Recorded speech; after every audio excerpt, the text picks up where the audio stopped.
Hello, everyone. Hope you are having a great time. We are joining again today to discuss the state of economy, primarily in the US market, as to how things are. And it's important that we get to know how things are kind of moving here. So recently, there has been an announcement by Powell through Fed that we may expect some bank runs, mostly for small and medium banks or regional banks across the US. And if you would have been following some of my earlier podcasts, I already kind of indicated that commercial real estate primarily has been in a constant decline since last year. And many of these banks have exposure to lending to these commercial real estate.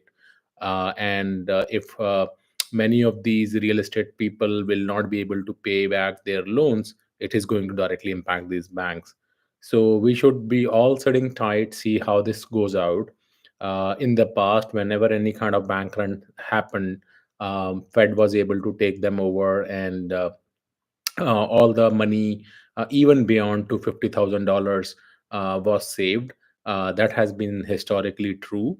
I think even now, even with the banks that go under, will be still taken over by the Fed, and FDIC will do justice with the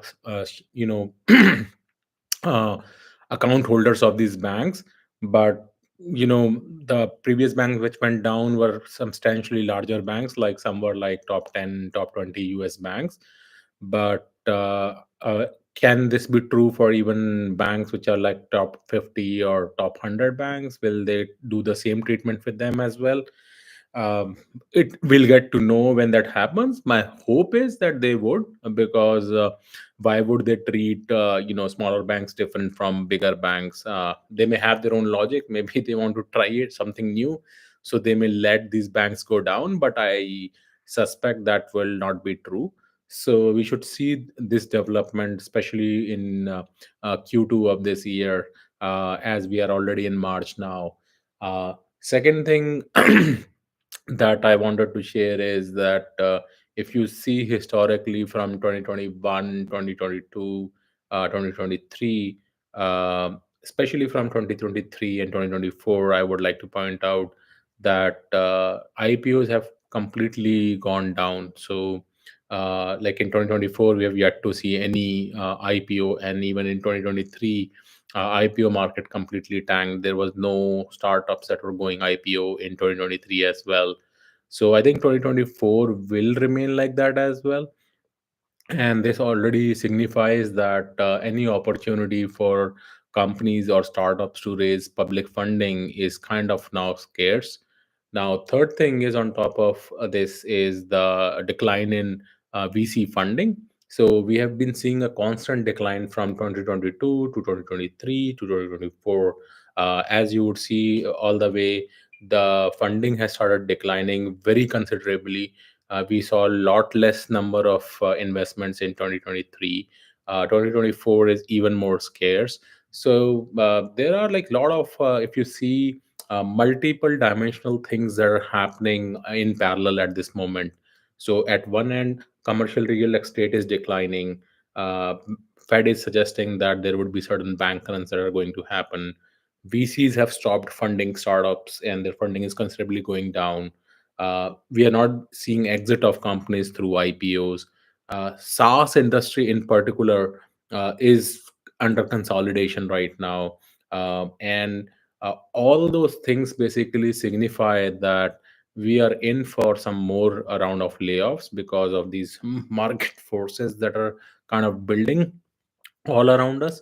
And as we said, even for the big tech, which did a lot of layoffs last year, they are not the ones who are doing the majority of the layoffs this year, at least not in the numbers that they did last year. But at least those big tech companies are profitable. They have still grown their revenues. We saw in the Q4 numbers earlier this year. Even then, they, because of efficiency and right sizing, they are still cutting down workforce in smaller numbers here and there.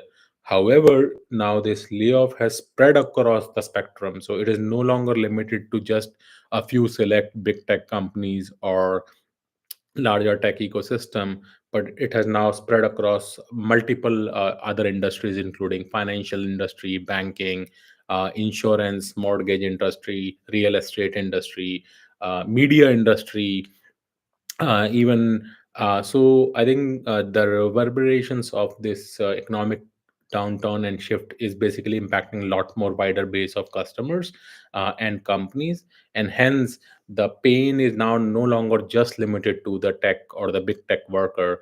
It has spread across the board to multiple places.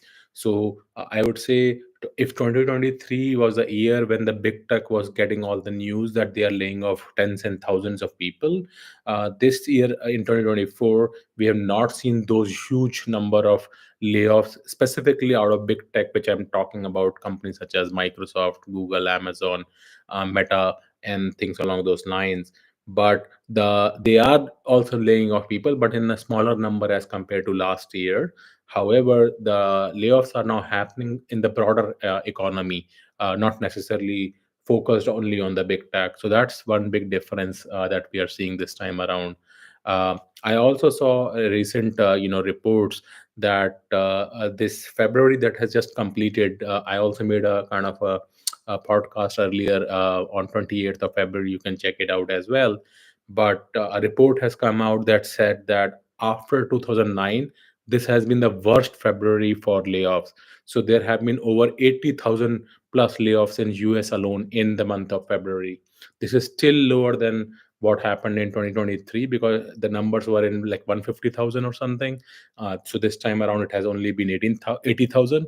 But now imagine like 80,000. That's not like a small number. That's still a big number. Of course, with compared to 2023, it is lower, but it is bigger. And what I'm also hearing is that as the appraisal season is going on in multiple companies, the appraisal rules will be much more tighter, and it is expected primarily around Meta that a lot of people will be pushed out because they will either not get a very good appraisal, and some people will be pushed out through PIP or silent firing, etc., that I have already talked about. So basically, there will be much more pain as we look forward to, and this is also propelled by a lot of AI talk. So not because a lot of people are deploying AI and hence they don't need people, they will be laying off people. It is because a lot of projects that had people put in to work and building generative AI based products, a lot of disillusionment is happening in the industry because they're not able to find the real magic bullet or the silver bullet as they call it. They have not been able to find a basic use case where they can apply generative AI to really propel the dollars or improve the revenue or improve the customer experience.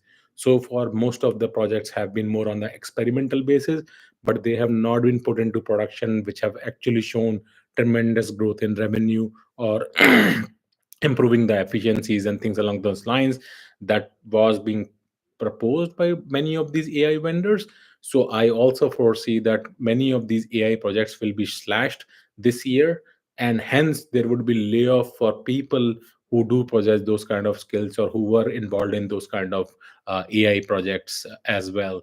So sit tight. I think a lot more turbulent is there in Q2 this year, and these all different factors like bank runs on one end, the declining commercial real estate on the other end, are completely popped up like IPO market. No new companies are going for any IPOs, etc. Then the declining VC funding for some of these startups, consolidating SaaS industry primarily, and overall like not so healthy sentiment across the board will result in more layoffs as we look at it. And perhaps this may trigger basically a recession, which is what used to be the case last year. People, including myself, kept on saying that this looks like recession. We already feel we are in recession, but at least from a technical point of view, US has not declared recession. They have not done it even now, but looks like with so many headwinds going around across the board, there is a possibility that we may land in a recession in the US as well. So I hope you are enjoying your time. You're having a great day. Please do subscribe to this channel. Do like it and share it. Write to us and let us know what do you want to hear next. I'll try to cover most of the things, and we really appreciate whenever you write or respond to us. It improves our morale, and it helps us to continue to bring out this interesting content to all of you. Take care.